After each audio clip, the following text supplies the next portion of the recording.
Bonjour à toutes et à tous, c'est Stan pour le site Etidia, etidia.com. On va faire notre suivi du China A50, les 50 plus grandes valeurs capitalisation chinoise. Et où en sommes nous? Eh bien, la semaine dernière, nous disions, il y a 15 jours, achat. On confirme cette hypothèse-là. C'est-à-dire que là, on est monté très haut en daily. On a fait une belle, comment dirais-je? Une belle correction, hein. On a dévissé de 20. Et qu'est-ce qui se passe ici?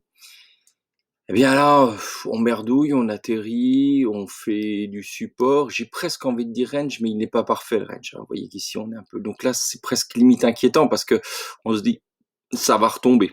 Mais j'observe que, on a tapé 2 fois, on a rebondi, on a retapé là et surtout, vendredi, on a fait une bougie sur un indice de plus 2,85.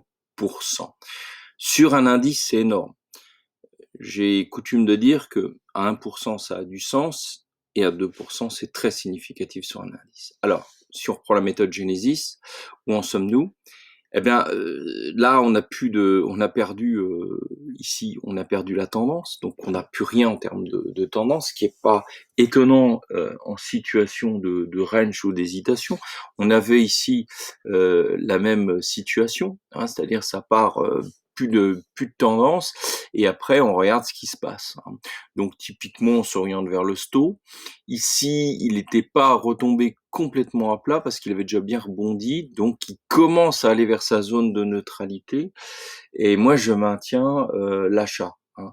Je maintiens l'achat parce que, je pense qu'on va retourner vers les plus hauts, du moins cette bougie-là, 2,85 est très, très, très intéressante. Donc poursuite des achats sur le China 50. C'était Stan pour le site etydia.com.